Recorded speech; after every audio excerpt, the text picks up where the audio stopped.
미국에 꽤 잘 알려진 이 문학가 중에 맥스 루케이로라고 하는 사람이 있습니다.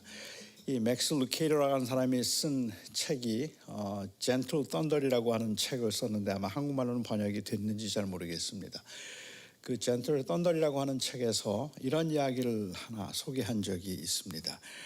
어떤 아주 이 교회 생활을 열심히 하는 독실한 신자가 여행하는 중에 성경책을 들고 있는 사람을 만났어요.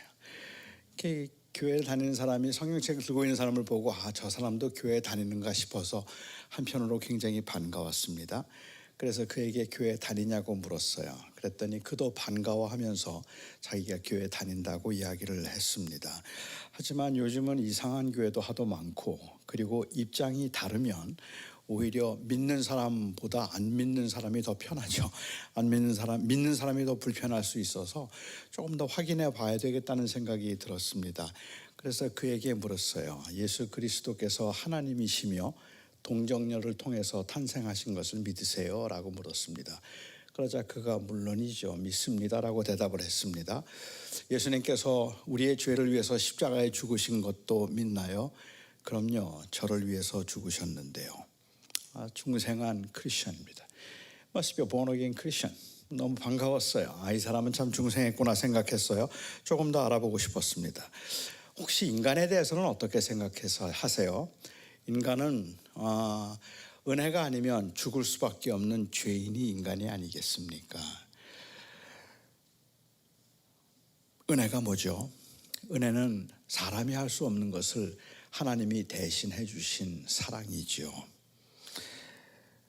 재림을 믿으세요. 재림이 임박했다고 믿습니다. 성경은 어떻게 생각하세요? 성경은 영감된 하나님의 말씀입니다.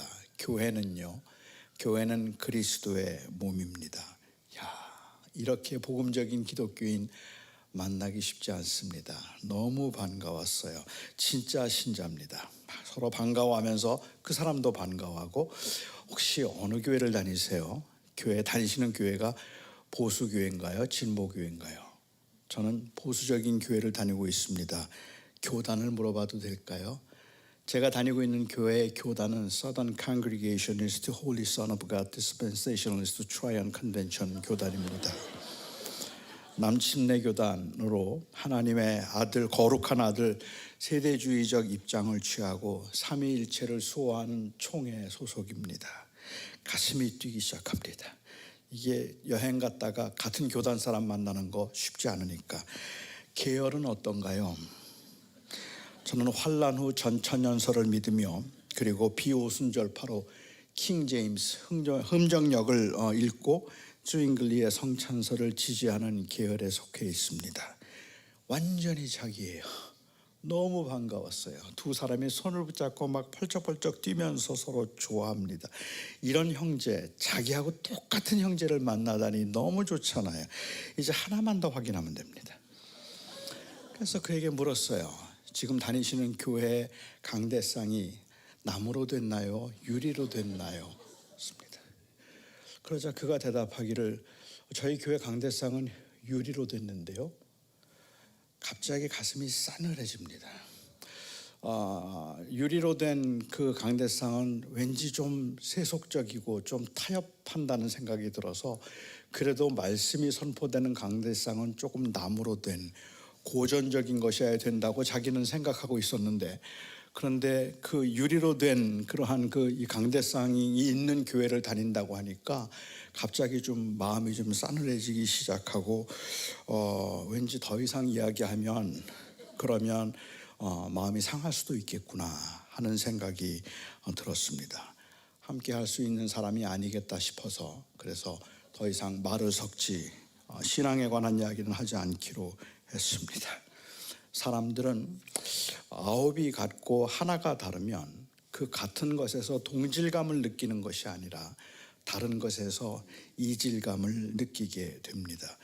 이것보다 더 심각한 건 아무리 본질적인 것들이 같다고 할지라도 지극히 사소한 비본질적인 것에서 차이를 보이면 그 다음부터는 불편해지기 시작하고 서먹서먹해지게 마련입니다. 이 말을 좀 바꾸어서 말하자면 사람들이 서로 같은 생각과 같은 마음을 가지고 있어서 하나 된 것을 중요하게 여기기는 하지만 하나됨이라는 말은 결국은 울타리, 이기적인 울타리 아니면 자신의 정체성을 위한 안전지대 정도로 하나됨을 생각하고 있다는 의미입니다. 그러니까 정말 모순되게도 우리 하나 되어야 합니다. 우리는 하나입니다라고 하나됨을 강조하는 집단일수록 배타적인 집단입니다. 우리가 서로 하나라고 말하는데 그 하나라는 그 말 속에 함축되어 있는 의미는 다른 사람들을 밀어내겠다는 의미가 훨씬 더 강하기 때문에 그렇겠죠. 사람들은 생각과 취미, 교육, 배경, 환경 또는 그 고향이라도 같아야 그래야 하나가 될 수 있다고 생각합니다. 왜냐하면 하나가 된다는 말은 자신의 삶에 다른 사람을 넣어준다는 그러한 의미, 자신의 삶의 울타리 안으로 다른 사람이 들어오도록 허락해 준다는 그러한 의미이기 때문에 수준이나 혹은 조건이 안 맞으면 절대로 하나가 될 수 없습니다. 우리 민족에게 있어서 하나가 되지 못하는 것이 항상 심각한 문제라고 사람들은 말을 합니다. 하지만 정말로 하나가 되지 못하는 것이 문제일지 아니면 하나됨에 대한 잘못된 이해가 문제가 될지는 한번 짚어볼 필요가 있을 것 같아요. 오래전에 이 조선일보의 논설위원이었던 이규태 씨라는 분이 계신데 이 이규태 씨라는 분이 한국인의 의식구조라는 책을 썼습니다. 이 책은 그가 조선일보에서 논평했던 것들을 모아놓은 그 책이에요. 그런데 거기에서 이 한국인은 개개인은 똑똑하고 유능한데 모아놓으면 무능하고 무력해진다는 그 말에 대해서 논평한 그 글을 제가 본 적이 있습니다. 거기에서 그는 그 글을 논평하면서 한국인들은 개개인은 굉장히 똑똑하고 유능하지만 모아놓으면 무기력해지고 모아놓으면 무능해진다는 이 말이 그렇다고 해서 한국인에게 집단의식이나 혹은 하나됨에 관한 이 무관심하거나 너무 개인적이고 이기적이라서 그런 것은 아니라고 주장합니다. 한국 사람들처럼 연합을 좋아하고 한국 사람들처럼 함께 하기를 좋아하는 그러한 민족도 아주 드물다는 것이 그분의 이야기입니다. 같은 마을은 그만두고라도 같은 출생도만 같아도 고향 사람이라고 생각을 하고 지연, 학연 등에 집착하는 것을 보면 참으로 집단의식이 강한 것은 틀리지 않은 것 같아요. 모르는 사람과 대화를 시작하면 그 공통분모를 찾기 위해서 그 공통분모를 찾기 위해서 이런저런 질문들을 하는데 그 공통분모를 찾기까지는 그 대화가 굉장히 서먹서먹하다가도 뭔가 좀 비슷한 공통되는 부분을 찾으면 갑자기 대화가 좀 부드러워지는 것을 보게 됩니다. 저도 목회를 할 때 그때 새 교인들이 오면 그 새로운 교인들과 같이 나누는 대화는 거의 인터뷰 수준이에요. 새로운 교인이 오면 제가 계속해서 질문을 하는 편이죠. 지금 고향은 혹시 어디신지, 어디 살고 계시는지, 미국에 오신 지는 얼마나 되시는지, 혹시 학교는 어디를 다니셨는지, 자녀는 몇 명인지, 한국에서는 어디에 사셨는지, 이런저런 질문들을 통해서 탐색을 하다가 50년 전에 신대방동 모자원 고개 근처에 살았고 성남중학교를 졸업했다는 이야기를 들으면 갑자기 밝아지죠. 할 이야기가 너무너무 갑자기 많아지고 대화가 풍성해지는 것을 경험하게 됩니다. 이것은 물론 공통된 그 소재의 대화를 찾기 위한 노력이기도 하겠지만 그건 못지않게 어쩌면 일체감을, 그 대화를 하는 사람과 일체감을 느끼기 위한 그러한 그 생각 때문은 아닐까라는 생각도 드는 거죠. 제가 목회를 하면서 노시성을 가진 교인이 새로 오면 유난히 반가워했다는 것을 저희 교인들은 몰랐을 것 같아요. 새로운 교인 중에 가운데 머리가 빠진 분은 제가 신방을 한 번 더 했다는 것도 아마도 우리 저희 교회 교인들은 몰랐을 것 같은데, 우리는 의리에 약하고 정에 약하고 혼자 있기보다는 함께 있기를 좋아하는 민족이라고 알려져 있습니다. 그런데도 불구하고 한국인은 개개인은 유능하고 똑똑한데 모아놓으면 이 무능해진다는 말을 부인하기가 쉽지 않습니다. 도대체 왜 그럴까요? 저는 역설적이지만 이 하나라는 집단 의식이 하나됨의 걸림돌이 되고 있다고 생각합니다. 우리는 하나를 말하고 있지만 사실은 그 하나를 말하기 때문에 하나가 되지 못하는 것인지도 모른다는 말입니다.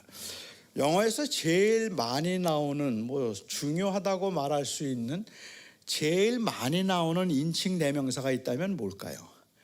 I겠죠. 그래서 I라는 인칭 대명사를 많이 나옵니다.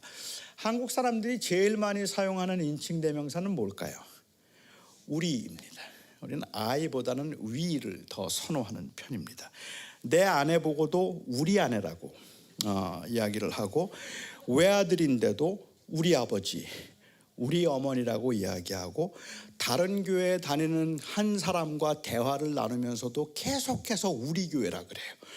교회가 다른데도 우리 교회, 우리 집, 우리나라, 이 말들을 하는 것은 우리라는 말을 자주 사용하는 것, 그것은 어쩌면 아무 때나 우리가 사용할 수 있는 것이 우리일 텐데, 한국에 오래 살았던 어느 선교사는 우리가 우리라고 하는 이 인칭 대명사를 즐겨 사용하는 이유는 한국인들은 나라고 하는 자아에 대한 정체성이 너무 약하기 때문에 우리 안에 자기가 숨으려고 하기 때문에 그렇다라고 그렇게 분석을 했어요. 모르겠습니다. 그 말이 맞을 수도 있고 틀릴 수도 있겠는데, 제가 생각하기에는 정체성이 약하기 때문에 나라는 말을 우리가 자주 사용하지 못하는 것이 아니라 오히려 우리는 우리라고 하는 그 일체감 때문에 내가 대화를 나누는 사람과 같은 함께 하고 있다는 것을 느끼기 위해서 우리라는 말을 많이 쓰는 것 같아요. 그러니까 내 아내 보고 우리 아내라고 말하는 건 내 아내가 당신의 아내도 되고 내 아내도 된다는 말이 아니라, 내가 지금 내 아내에 관한 이야기를 하고 있는데 그 이야기의 소재와 지금 배경이 우리가 지금 같은 이야기를 하고 있다는 그 일종의 대화에서의 일체감을 느끼기 위해서 우리 아내라고 그렇게 이야기를 하고 있는 것 같다는 거죠. 아마도 어쩌면 이것도 저의 설교에서는 자주 나오는 건데, 제 설교를 아주 주의 깊게 듣고 분석했던 한 분이 저에게 그런 질문을 하신 적이 있어요. 왜 제가 설교를 하면서 인칭 대명사를 여러분이라고 하는 이 인칭 대명사를 한 번도 사용하지 않고 계속 1인칭 대명사 우리를 사용하느냐는 거예요. 그러니까 사실 제가 열심히 교회를 다니면서 여러분 교회 꼭 나오셔야 합니다. 내일부터 특별 새벽 기도가 있는데, 그런데 우리 여러분은 내일 새벽 기도 꼭 나오세요. 그렇게 말한다면 여러분은 내일 새벽 기도 나오셔야 됩니다라고 고 목사님이 말씀하시는 게 맞잖아요. 왜냐하면 고 목사님은 틀림없이 나올 테니까. 그러니까 우리는 나와야 됩니다 이런 말보다는 여러분이 나와야 됩니다라는 말이 더 맞을 것 같은데, 저는 설교를 하면서 거의 모든 경우에 여러분들에게 속하는 것일 때도 우리라는 말을 쓴다는 거죠. 그러니까 우리는 새벽기도 꼭 나와야 합니다 라고 이야기를 하려고 하는 것은, 이것은 일체감을 느끼기 위해서죠. 우리가 함께하고 있다는 그것을 느끼기 위해서 제가 그 대명사를 많이 사용하고 있는 것 같아요.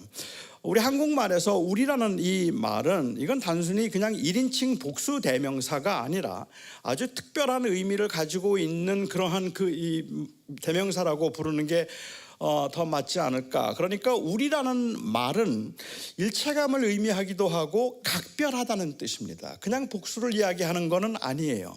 가령 식사를 하고 난 다음에, 친교 시간에 식사하고 난 다음에 오늘 누가 설거지 할까요? 그랬더니 청년 남녀 두 사람이 우리가 할게요 그래요. 그러면 그냥 두 사람이 하기로 했기 때문에 우리가 하는 거예요. 그렇죠? 근데 우리는 그렇게 안 들어요. 우리가 할게요 그러면 우리? 둘이 언제부터 우리야? 언제부터 우리가 됐지? 왠지 둘이 더 각별해지지 않은다면 우리라는 말을 쓸 것 같지가 않기 때문에, 그래서 그 우리라는 말 속에는 일체감을 의미하는 각별함이라는 말이 있다고 말할 수 있을 것 같습니다. 어쩌면 그것이 외세의 침략이 잦았기 때문인지 분단된 조국의 현실 때문인지는 모르지만 우리 민족들은 하나됨, 그 우리라는 말에 대해서 굉장히 민감합니다. 다른 비윤리적인 행위들은 용납이 되어도 하나됨을 깨뜨리는 그러한 행위들은 용납이 되지 않습니다. 하나됨 자체가 최고의 미덕이라고 말할 수도 있을 것 같아요. 그런데 그렇게 하나됨으로 인하여서 발생하게 된 것이 가까움, 친절함, 친밀함 뭐 이런 의미도 있겠지만 그건 못지않게 집단적 의식, 이기적인 집단 의식이 생겼다는 말이죠. 그러니까 하나됨을 이야기하면 하나됨이라는 것은 포용을 의미하고 품어야 되는 것을 말하고 다른 것임을 인정해 주어야 하나가 되는 거잖아요. 그런데 우리가 말하는 하나됨이라는 말 속에는 그것은 다른 사람들을 밀어내야 되는 거예요. 나하고 다른 사람은 밀어내고 나하고 다른 사람들은 전부 다 멀리해서 뭐든지 같은 사람들이 함께하는 것을 하나됨이라고 생각하고 있다는 말이죠. 하나됨은 다른 것을 인정하는 것이고, 하나됨은 부족한 것을 채우는 것이고, 남의 부족을 채워주는 것이고 완성되는 것이라고 생각할 수도 있을 텐데, 그런데 우리는 하나됨이라고 하는 것을 오히려 분리 혹은 그 구별된 것의 보호라는 의미로 더 많이 이해를 하는 것 같습니다. 오늘 본문에 보면 주님께서 아주 재미있는 기도를 하십니다. 주님께서 마지막 하셨던 기도죠. 이 십자가에 돌아가시기 전날 밤에 주님께서 하셨던 대제사장의 기도 가운데 내게 주신 아버지의 이름으로 저희를 보전하사 우리와 같이 저희도 하나가 되게 하옵소서라고 그렇게 기도를 하셨습니다. 우리가 하나가 된 것 같이 저들도 하나가 되게 하여 주시옵소서라고 주님이 그렇게 기도하시는데, 주님께서 이렇게 기도하신 의도가 무엇일까? 아니면 주님께서 기도하신 이 기도의 의미가 무엇일까가 저는 좀 궁금합니다. 왜냐하면 여기에 하나가 된 것, 우리가 하나가 된 것 같이 저들도 하나가 되게 하옵소서라는 말의 의미가 단순히 존재적 일체감을 의미하는 것일까? 성부, 성자, 성령 세 하나님이 똘똘 뭉쳐서 하나가 되어서 누구도 끊을 수 없고 누구도 막을 수 없는 그러한 마치 슈퍼 크레이지 반드로 묶어놓은 것처럼, 그렇게 불가분의 관계, 절대로 나눠질 수 없는 관계에 있는 것처럼 이들도 존재적으로 일체할 수 있게 해달라는 기도를 주님께서 하신 것일까? 인간이 과연 그렇게 될 수 있을까요? 저희가 잘 아는 것처럼 인간의 이성의 한계에서는 이 삼위일체라는 교리를 도저히 이해할 수가 없습니다. 그것은 인간이 가지고 있는 공간적 그리고 또한 그 이성적 한계 때문에 성삼위 하나님에 대해서는 도저히 이해할 수 없다고 저는 생각하는데, 그 이유는 세 개의 다른 명제들을 성경 다른 곳에서 각각 다르게 이야기를 하고 있기 때문에 그렇습니다. 세 개의 다른 명제들이란 이런 것들이죠. 성부와 성자와 성령 세 분은 온전한 독립된 인격체이다. 그리고 그 독립된 인격체로서 성부와 성자와 성령은 완전하신 하나님이시다. 하지만 하나님은 한 분이시다. 이게 어떻게 묶어서 하나로 생각할 수 있을지 저희가 그림이 그려지지 않는 거예요.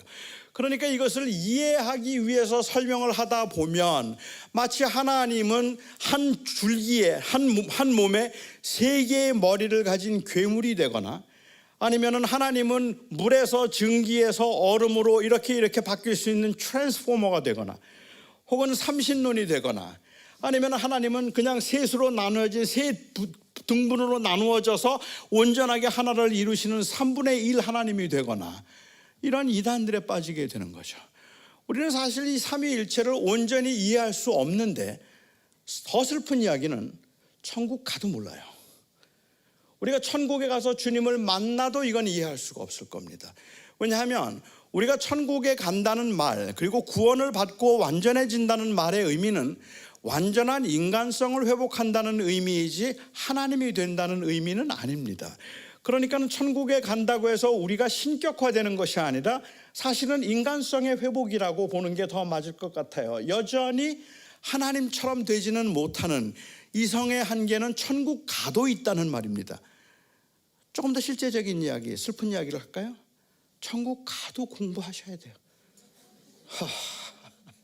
천국 가면 공부 안 해도 될 줄 아셨는데 천국 가도 배워야 합니다. 다만 아마 그 배움이 날마다 즐겁고 날마다 새로울지는 모르겠어요. 하지만 천국 가서 우리가 하나님이 되지 않는 거라면 예수님이 어떻게 성부, 성자, 성령 하나님이 어떻게 존재적으로 일체되었는가 하는 건 우리가 알 길이 없기 때문에 예수님께서 하셨던 기도가 우리가 하나가 된 것 같이 저들도 하나가 되게 하소서라는 말의 의미가 존재론적인 일체감을 말한다고 보기는 조금 어렵다는 말입니다. 더구나 그것뿐만 아니라 우리가 구속사적인 맥락에서 살펴보면 존재론적으로 생각할 때 그렇습니다. 성부와 성자와 성령 하나님이 한 분으로서 부족할 것 없고 완전하게 천국에 함께하고 계셨는데 그 상황에서 성부 하나님, 성자 하나님께서 인간이 되셔서 이 땅에 내려오셨습니다.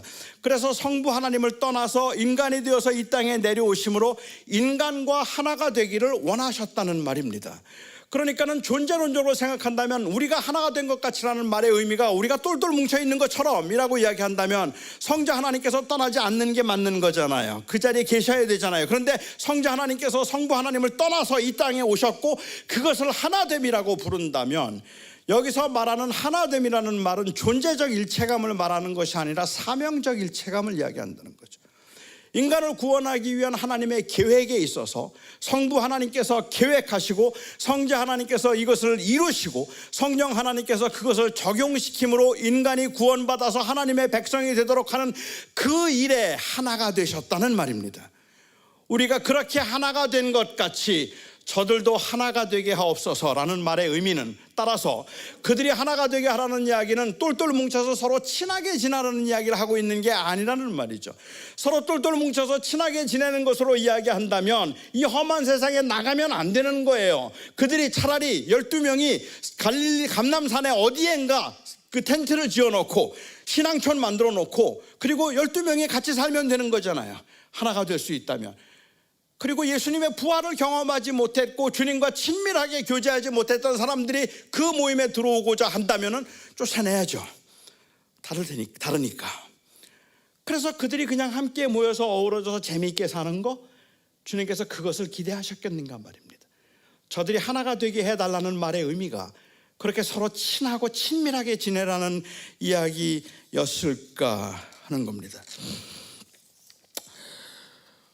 저는 주님께서 그렇게 말씀하셨던 것은 저희도 하나가 되게 해달라고 했던 것은 이것은 그렇게 같이 사이좋게 지내라는 이야기를 하고 있는 것보다는 오히려 그 존재의 목적에 있어서 하나가 되라고 말씀하신 것이라고 보는 것이 더 맞겠다고 생각하는데 11절 말씀을 제가 다시 한번 보면 주님께서 이렇게 말씀하시죠. 나는 세상에 더 있지 아니하오나 저희는 세상에 있사옵고 나는 아버지께로 가옵나니 거룩하신 아버지요 내게 주신 아버지 이름으로 저희들을 보존하사 우리와 같이 저희도 하나가 되게 하옵소서.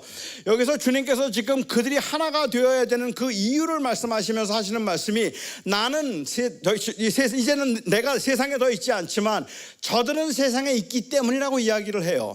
그러니까 하나가 되어야 되는 이유는 세상에 있기 때문이에요. 이 세상에 살아야 하기 때문에 아직까지 살아야 하기 때문에 그들이 하나가 되게 해달라고 말씀하시는 거라는 말입니다. 하지만 우리가 논리적으로 생각해보면 저는 주님 앞에서 이 일을 제기했을 것 같아요. 제자들이 무슨 말씀이에요 주님? 주님께서 떠나시면서 우리가 하나가 되게 하라고 말씀하시는 것보다 하나됨이 궁극적인 목적이라면 우리 데려가세요. 천국 가면 되잖아요. 그러면 하나 되는 거 아니에요? 그런데 주님께서 그들이 하나가 되어야 되는 이유를 말씀하시면서 저들은 세상에 있기 때문이라고 이야기를 해요. 다시 말하면 세상에 있어야 한다는 것을 강조한다는 말입니다. 세상에 있어야 된다는 말은 사명을 의미하겠죠. 우리가 그러한 사명을 가지고 살아감에 있어서 그들이 하나가 되게 해달라는 이야기는 그 사명의 일체감, 우리가 무엇을 위해서 존재하는지 왜 살아야 하는지를 알아야 된다는 이야기를 하죠. 아마도 이 얼바인 지역에 있는 교회들을 위해서 주님께서 기도하시면서 저들이 하나가 되게 해 주시옵소서라고 기도하신다면 아마도 그 하나가 되게 해달라는 그 기도의 의미는 얼바인에 있는 교회 교인들끼리 사이좋고 친하게 지내서 서로 잘 연합하라는 의미뿐만 아니라 그렇게 연합함으로 인해서 이루어야 하는 목적이 있다고 생각합니다.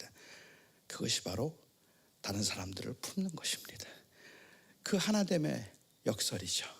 하나됨은 집단적 이기주의를 말하는 것이 아니라 오히려 포용입니다. 이것은 내가 다른 사람들로부터 분리되는 것이 아니라 다른 사람들을 찾아가서 우리 하자고 말해줘야 하는 것, 그 사명 때문에 그 일에 저들이 하나가 되게 하소서라고 말합니다. 저는 우리가 가지고 있는 이 공동체로서의 이 하나됨의 이 사명에 대해서 심각한 위기감을 지금 경험하고 있는 시대를 살고 있다고 생각합니다. 그 이유는 교회의 하나됨이 집단적 이기주의로 이해되고 있기 때문에 그렇습니다.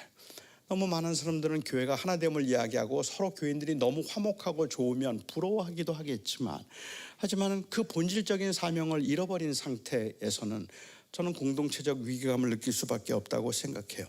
얼바인의 한인교회가 몇 개나 되는지 저는 잘 모르겠습니다. 제가 2009년도에 LA에 처음 왔어요. 지금은 많이 줄었다고 들었는데, 처음 왔을 때 코리아타운에 한인교회가 314개라고 했습니다. 300개가 넘는 교회가 한인타운에 있었어요.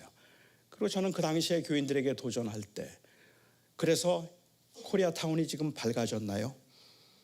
아니면 300개의 교회가 있는 코리아타운의 그 모습이 공동묘지 같지는 않은가라는 이야기를 했었습니다. 어쩌면 공동묘지 같을지도 모르는 거죠. 주님께서 하셨던 말씀이 이것이 말도 안 된다는 것을 주님께서는 언급하셨음에도 불구하고 예언처럼 되어버렸는지도 모르겠다는 거죠. 주님께서 말씀하셨을 때 너희 사람이 등불을 켜서 그릇 아래 두지 아니하고 등경 위에 두나니 이는 그 빛으로 세상에 비추도록 하기 위함이라고 말씀하셨습니다.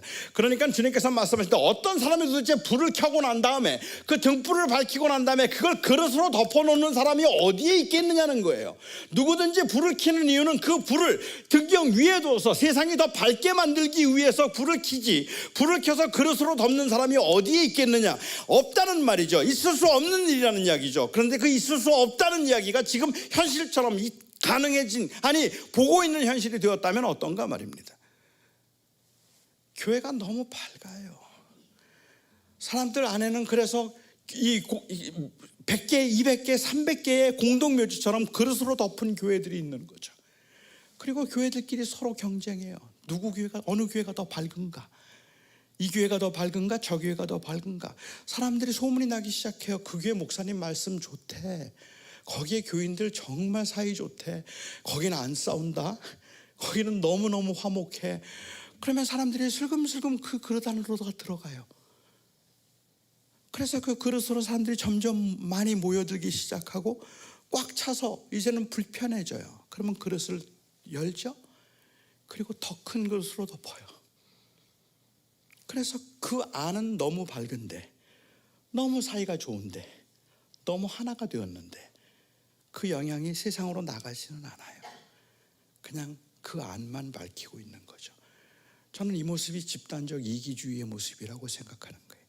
우리가 더 밝다고 서로 자랑하는, 아니 우리가 해야 되는 일은 그릇을 여는 거예요. 세상이 그 빛을 보게 만들어야 되는 거죠. 세상으로 하여금 그 빛을 보고 그리스도께로 돌아오게 만들기 위해서 그 그릇 안에 있어야 되는 것이 아니라 그릇 밖으로 나가야 되는 거잖아요. 그 그릇 밖으로 나가서 세상에서 빛을 드러내므로 덮여 있지 않도록 만드는 것, 그것이 바로 교회가 해야 되는 일 아니겠습니까? 그게 하나됨이죠. 그러니까 하나됨이라는 말은 그 일에 주를 믿는 사람들이 한 마음이 되어서 그 동일한 목적을 위해서 살아가면, 그러면 세상을 밝힐 수가 있는데, 그런 것들이 아니라 오히려 하나됨이라는 것을 집단적 이기주의를 의미해서 서로를 모아서 그 마음에 드는 사람들, 편안한 사람들끼리 같이 모여서 그룹을 만들고 그 안에서 다른 사람들은 못 들어오게 만들고 우리가 제일 친해, 우리는 아무 문제가 없어라고 그것을 자랑하고 있는데, 그런데 그 빛이 세상을 향해 나가지 못하고 있다면, 그렇다면 교회가 그 교회의 본질적인 사명, 주님께서 하셨던 그 기도의 의미, 저들로 하여금 우리가 하나 된 것 같이 하나 되게 하소서라는 그 기도를 오해했는지도 모르겠다는 생각을 한다는 말입니다. 우리는 이 위기의 상황에서 그러면 어떻게 해야 될까를 생각한다면 세상으로 나가야 한다라고 말할 수 있는데, 그런데 세상으로 나가기 위해서 저는 오늘날 이 시대의 교회가 정말로 시급한 것 중에 하나가 있다면 모여야 한다라고 생각해요. 그 목적과 그리고 그 바른 이 교회의 존재적 사명을 이해하고 난 다음에 그것을 위해서 교회는 다시 공동체성을 회복해야 된다라고 이야기를 합니다. 목적이 달라지고 가치관이 달라진 그리스도의 교인들이 이 땅에서 믿음으로 살려고 애를 써요.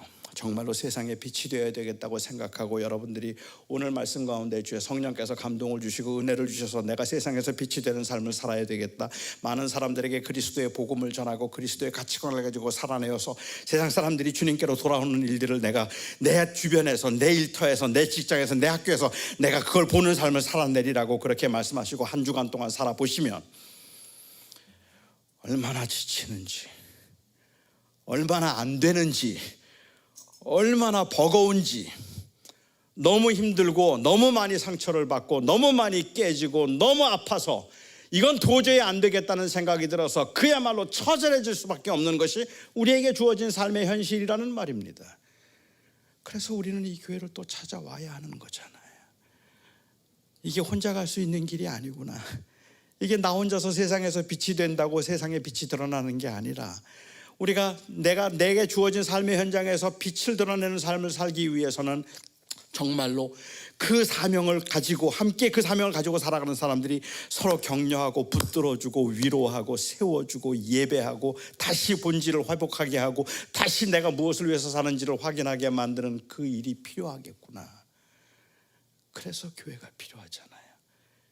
여기에 역설이 있다고 생각해요. 하나 되면 단순히 모이는 것이 아니라 흩어지는 건데, 흩어지기 위해서는 모여야 합니다. 그 모임이 절대적으로 필요한 이유는 흩어지기 위해서죠. 하지만 그냥 흩어져 사는 것 자체가 우리의 삶의 목적이거나 목표일 수는 없다는 거예요. 아니, 그것을 가능할 수 있는 그 가능성이 없죠. 요즘에 그 교회 공동체성에 대해서 위협을 느끼게 만드는 것 중에 하나가, 제가 생각하기에는 너는 굉장히 그 말에 동의를 하면서도 한편으로 아쉽게 생각하는 것 중에 하나가 그건데, 그것은 바로 그 헌신의 추상화라고 생각해요. 주를 위해서 사는데 교회 생활하는 게 뭐가 중요합니까? 교회 나오는 게 중요합니까? 우리가 삶에서 그리스도를 드러내며 사는 것이 더 중요합니까? 꼭 교회 나오지 않아도 우리의 일상생활에서 삶에서 하나님을 예배하고 하나님을 영화롭게 하는 것이, 그것이 얼마나 중요하고 필요한 일입니까? 100% 공감해요.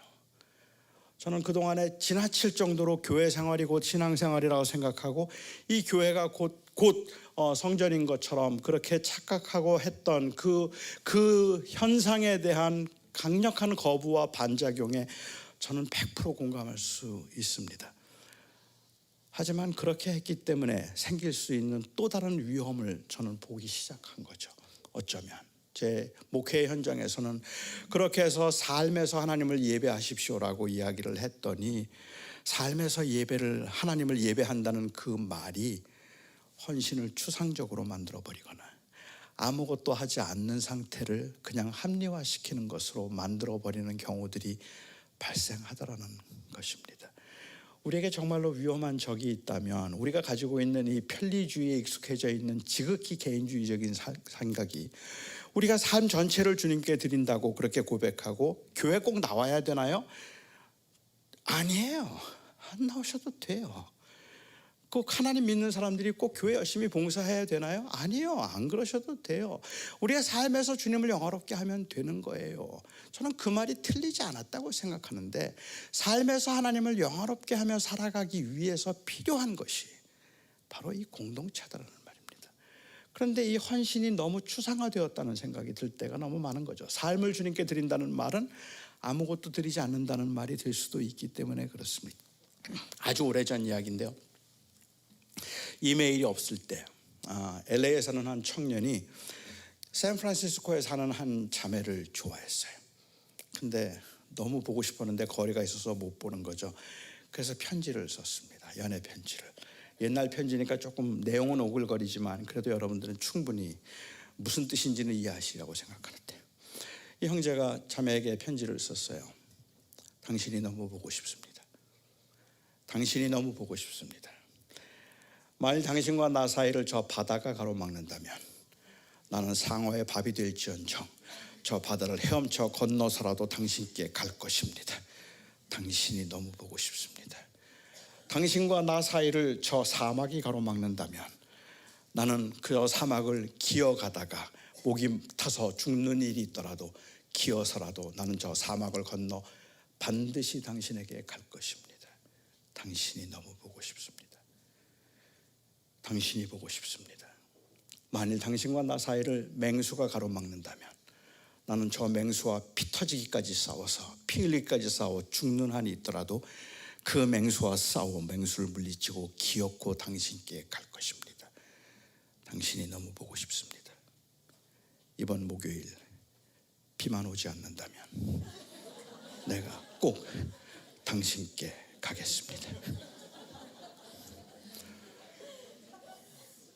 바다도 겁이 안 나요. 사막도 겁이 안 나고 맹수도 겁이 안 나요. 그런데 비는 겁나요. 왜죠? 비는 현실이니까. 비는 사실이니까. 내 삶을 드리는 거는 주님 앞에 다 드릴 수가 있는데 하루에 5분을 드리라 그러면 도대체가 어느 시간을 떼어서 드려야 할지 5분을 못 드리겠어요. 그건 실제이기 때문에. 그렇죠. 우리가 모두를 드린다는 그 말은 사실은 어쩌면 아무것도 드리지 않는다는 말로 통할 수 있다면, 그게 인간의 연약이고 한계라면, 저는 우리가 정말로 주님 앞에 사명을 가지고 살아가는 그 제자로서 살아가겠다는 그 확신이 분명하면 분명할수록, 그리고 또한 우리가 그 확신을 가지고 살아가겠다는 그러한 다짐이 있으면 있을수록 제가 믿기에는 그러면 우리는 모여야 한다. 그러면 우리는 다시 모여서 그 시간을 구별해서 그 시간에 우리가 다시 서로를 확인하고 서로를 점검하고 상처를 치유하고 내가 이 땅에 살아가는 이유를 또 한 번 확인하고 하나님이 우리의 생명이시며 주인이심을 구별됨을 통하여서 세상에 저항하는 모습을 보이고, 그리고 우리는 또 세상으로 간다. 세상에 가서 우리는 빛으로 살아내려고 최선을 다할 것이고, 그렇게 최선을 다해서 살아가기 위해서 절대로 여기에 모여 있지 않을 겁니다. 흩어질 겁니다. 그리고 우리는 최선을 다해서 살다가 아마 다음 주쯤이면 또 깨진 모습, 상한 모습, 지친 모습을 가지고 우리는 여기를 또 찾아옵니다. 그리고 여기서 우리는 하나됨을 또 강조합니다. 하나됨을 강조하는 것은 너무 힘들고 지치지, 이제 그만 나가, 우리끼리 여기서 재밌게 지내자, 그 말 우리는 아무도 하지 않을 겁니다. 또 가자고 말할 겁니다. 왜냐하면 그 하나됨은 존재의 일체감이 아니라 사명의 일체감을 의미하기 때문에, 저 이제 안 나갈래요, 여기 있고 싶어요 라고 말하는 분들을 아마 여러분들은 격려해서 가야죠, 또 가야죠. 하지만 우리는 다음 주에 여기 또 와야 합니다. 그 하나됨은 바로 흩어지기 위함이고, 흩어짐은 모임을 불가피한 것으로 만들어 버린다는 말이죠. 저는 여기에 제자의 삶의 역설이 있다고 생각합니다. 너희는 세상에 있으나 세상에 속하지 아니하였나니, 세상에 있으나 세상에 속하지 않은 사람으로 제자로서 세상의 빛을 발하며 살려면 너희는 서로 격려하고 위로하고 서로 붙들어주라. 그러나 그 붙들어주고 위로함이 집단적 이기심을 의미하는 것이 아니라 바로 그 사명을 위한 격려이고 용기이기 때문에 우리는 하는 겁니다. 특별 새벽 기도 할 필요가 있을까요? 안 나온다고 문제 생길까요? 글쎄요, 선물을 주신다고 말씀하시는데 아마 목사님보다는 제 말을 믿는 게 더 나을 것 같은데 그 대단한 거 아닐 겁니다.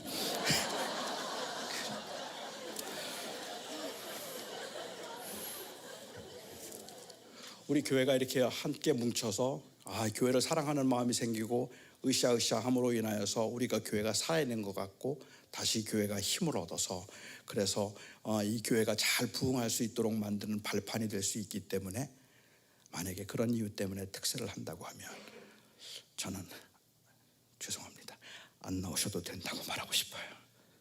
아니요, 그런데 꼭 와야 합니다. 그 이유가 있다면 바로 그 은혜로 우리는 이 땅에서 제자로 살고 싶기 때문에 그렇습니다.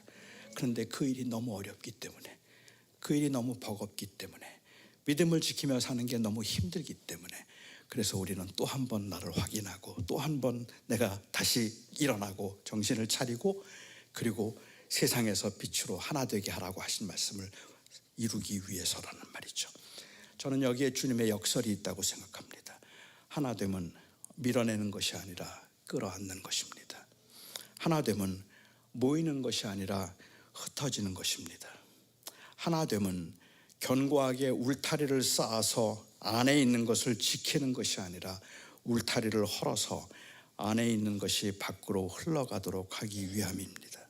하나 되면 스가랴 선지자가 보았던 환상처럼 여호와께서 친히 불로 둘러싼 성곽이 되심으로 성곽 없는 도시를 이루는 것입니다. 우리가 하나 된 것 같이 저들이 하나 되게 하소서라고 하셨던 그 주님의 기도의 마음을 한번 헤아려 보시기 바랍니다. 주님은 그 제자들이 하나가 되어서 서로를 격려하고 세워주기를 원하셨지만 그냥 그 자체가 목적은 아니었어요. 그렇게 함으로 그들이 세상에서 제자의 사명을 감당할 수 있게 해달라는 것이 주님의 기도였다고 저는 믿습니다. 얼마 전에 임지연 교수가 쓴 희생자 의식 민족주의라는 책을 읽었습니다. 그 민족주의라는 책에서 그는 본능적이든 아니면 인위적이고 만들어진 것이든 사람들은 하나를 말하지만 사실은 결코 하나가 될 수 없게 만드는 집단적 이기주의의 위험을 부추길 뿐이다 라고 이야기를 했습니다. 저는 디사이플 교회가 그런 교회 아니기를 바랍니다.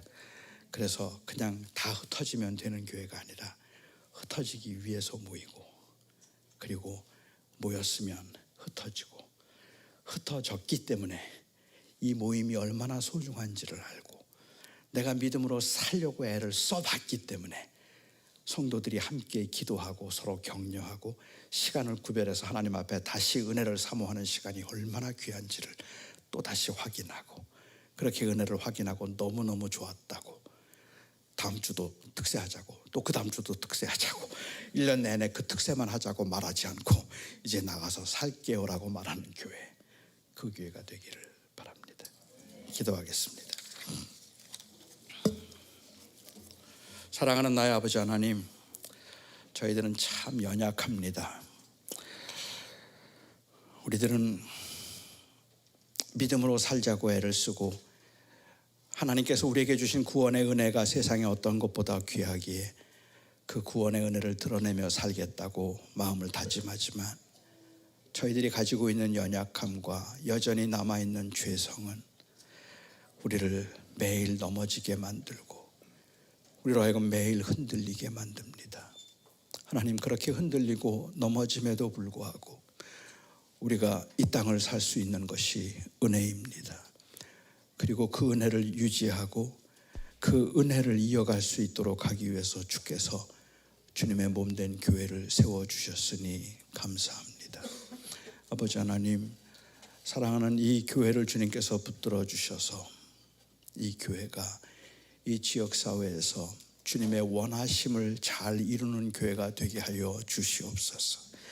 교인들끼리 서로 너무너무 친하다는 그 소문으로 교회가 크게 성장하고 부흥하는 것, 거기에 궁극적인 목적을 두지 아니하고 그렇게 서로 하나 되고 서로 격려함이 바로 그리스도의 빛을 드러내는 그 목적을 위한 수단이 될 수 있는 성숙한 교회가 되게 하여 주시옵소서. 예수님의 이름으로 기도하옵나이다.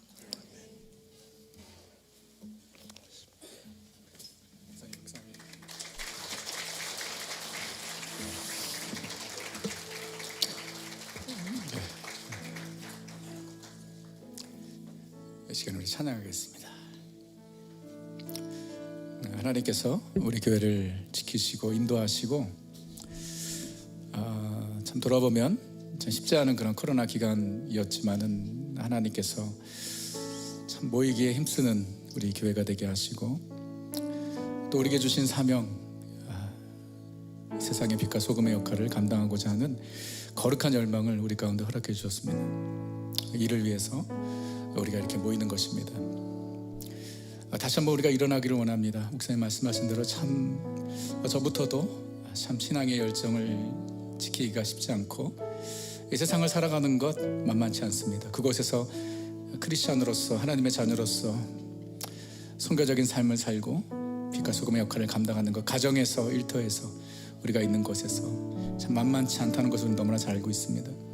그래서 우리 가운데 새로운 부흥이 필요한 것입니다. 주님 부어주시는 새로운 은혜가 우리 가운데 필요합니다. 그래서 오늘 한 해를 마무리하고 또 새해를 맞이하는 이 12월 달에 우리가 한 주간 부흥회로 모입니다. 형식적인 집회가 아니라 다시 한번 우리가 일어나기 위함입니다. 다시 한번 부흥을 사모하는 마음으로 모입니다. 오늘 주신 말씀을 내 마음에 새기면서 주님 나를 다시 세워주옵소서, 나를 다시 일으켜주옵소서, 나를 다시 살려주옵소서, 나를 회복시켜주옵소서. 그래서 주께서 주신 귀한 사명을 감당하는 삶을 살아갈 수 있도록 주님 나를 강건케 하여 주옵소서. 그런 마음의 소원을 우리가 품고 우리 부흥회를 준비합니다. 우리 그런 마음으로 함께 주 앞에 찬양하겠습니다. 주 예수의 얼굴을 구하며, 주 예수의 얼굴을 구하며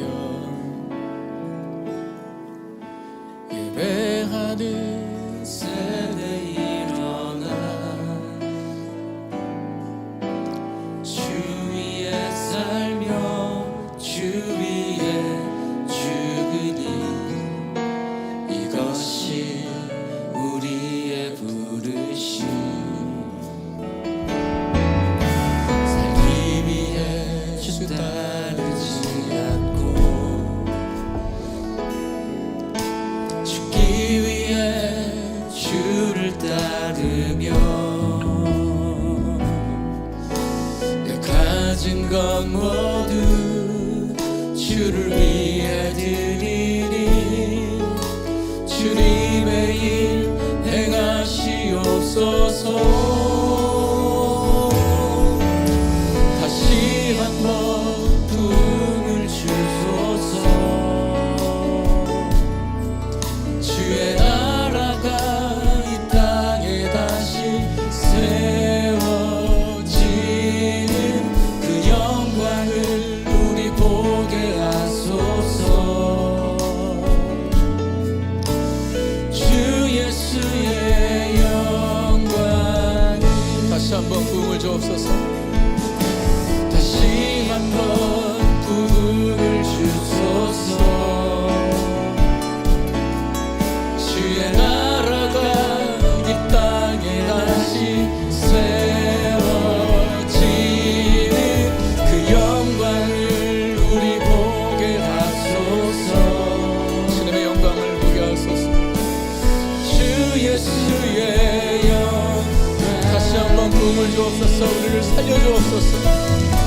다시 한번 부흥을 주소서. 주의 나라가 이 땅에 다시 세워지는 그 영광을 우리 보게 하소서. 주 예수의 영광을. 우리 주 앞에 기도합니다. 그리스도의 온전한 제자로서의 사명을 감당하기 위하여 주여 다시 한번 나를 살려주옵소서. 보냄받은 자로서의 사명을 감당하기 위하여 주여 내게 부흥을 허락하여 주옵소서. 여러분 우리 모두에게 그와 같은 간절히 사모하는 마음이 있기를 소원합니다. 그 마음이 있어서 내일 우리가 함께 새벽을 깨우는 것입니다. 한 주간 하나님 그와 같은 부흥의 역사가 내 삶 가운데 우리 가정에 우리 교회에 있게 하여 주옵소서. 새벽마다 하나님의 말씀이 선포되어서 그 능력의 말씀으로 일어나게 하여 주시고 주님 앞에 나아가 간구하고 부르짖음하며 하나님을 깊이 만나는 은혜의 시간 되게 하여 주시옵소서. 한 주간의 리바이브가 될 수 있는 우리 어른들뿐만 아니라 우리 아이들과 우리 청소년들 또한 우리 온 교회가 이번 한 주간 다시 힘을 얻고 일어서는, 그래서 우리에게 주신 이 디사이플의 사명을 감당하기에 부족함이 없는 하나님의 사람들로 다시 회복되는 그런 귀한 은혜의 시간 될 수 있도록 이 시간 우리 마음을 다해서 우리 부흥회를 위해서 함께 기도하도록 하겠습니다. 살아계신 하나님 아버지 은혜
조신 하나님, 우리에게 주신 제자로서의 사명을 감당하기 위하여 우리가 다시 일어나기를 원합니다. 다시 살아나기를 원합니다. 주님, 우리에게 새로운 힘이 필요합니다. 갈급한 우리의 심령을 주님께서 아시오니 불쌍히 여겨주옵시고, 내일부터 시작하는 한 주간의 특별 새벽 부흥회를 통하여서 우리가 다시 하나님 공급해 주시는 은혜로, 하나님의 능력으로 일어서는 우리 모두가 될 수 있도록 주님 인도하여 주옵소서. 부흥케 하여 주옵소서. 예수님의 이름으로 기도합니다. 아멘.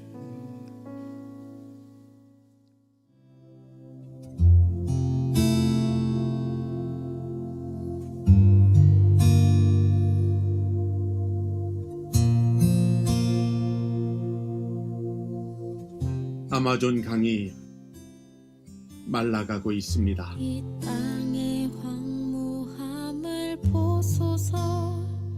이상기후와 산림 파괴가 그 이유라고 합니다. 긍휼을 베푸시는 주. 이곳에 사는 물속 생물들에게는 엄청난 재앙입니다. 용서하소서. 지옥처럼 말라버린 강바닥에서 생존을 위한 몸부림이 있습니다. 지금 아마존 강에는 생명을 살리는 생수가 필요합니다. 세상이 울고 있다. 이 땅의 신음과 고통, 좌절과 눈물이 교통. 이 땅을 덮어, 온 세계가 울고 있다. 무너진 가슴, 우리의 무뎌진 삶에도 마음, 부서진 우리 영을 삶은 살리는 누구를 탓할까? 하나님의 은혜가 아무도 몰라. 늘 복잡한 필요합니다. 한숨만, 희망은 없다. 정답은 없다. 바쁜 아무도 일상에 없어. 외면한 만큼 여러 가지 외로움만, 이유들로 괴롭힌 인해 만큼 괴로움만. 하나님 그 아버지 은혜를 우리를 보고 계신가요? 혹시 잊고 살지는 교회는 않나요? 다치고 성도는 나뉘고 밟히고 처지고 이 또한 하나님과의 주님을 듣고 관계가 계신가요? 교회여, 아마존 강바닥처럼 메마르고 갈라져 있지는 않은가? 두손 높여 함께 주님의 은혜가 필요합니다. 나를 살리고 우리 가정을 살리며 우리 교회를 살릴 은혜의 강물이 흐르게 하소서. 은혜의 강물 흐르게 하소서.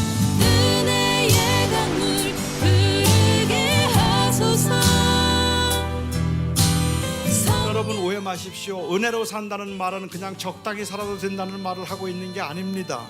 은혜로 사는 것은 그냥 아무렇게나 살아도 된다는 말을 하고 있는 거 아닙니다. 그 은혜 때문에 우리는 넘어짐에도 불구하고 여전히 그 길을 갈 수 있게 만들어 주셨다는 말입니다. 그렇습니다. 다 은혜입니다. 다 모든 것이 하나님의 은혜입니다. 하나님의 은혜로 우리가 구원을 받았고, 하나님의 은혜로 오늘도 이곳에 와서 예배드리고 생활하고 살아가며 하나님의 은혜로 천국의 소망을 가지고 나아갈 수 있는 우리가 되어진 것입니다. 두려움의 집을 떠나 은혜의 집에 들어가면 그 안에 벌어지는 모든 일들이 기적이 되는 줄 믿습니다.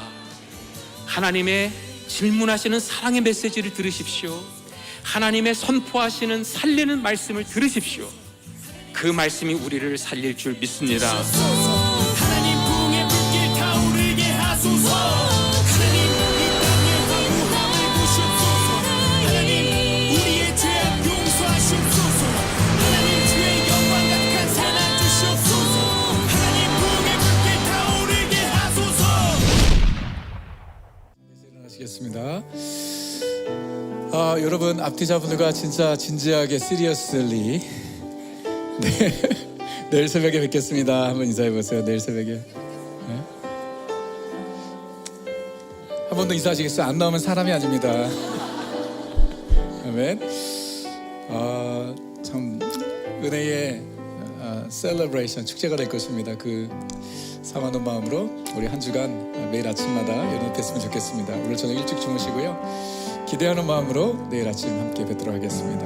이 땅의 향마음을 보소서. 은혜의 강물 우리 가운데 흐르게 하소서. 우리 함께 찬양합니다. 이 땅의 황무함을 보소서. 하늘의 하나님, 긍휼을 베푸시는 주여, 우리의 죄악 용서하소서. 이 땅 고쳐 주소서. 이제 우리 모두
예수 그리스도의 한이 없이 은혜와 우리 하나님 아버지의 무한하신 사랑과 성령님의 감동과 위로 충만하심이 부름받은 자의 특권만 누리는 것이 아니라 보냄받은 자의 사명을 감당하기 원하는 우리 모든 디사이플들 머리 위에 지금부터 영원토록 함께 있을지어다. 아멘.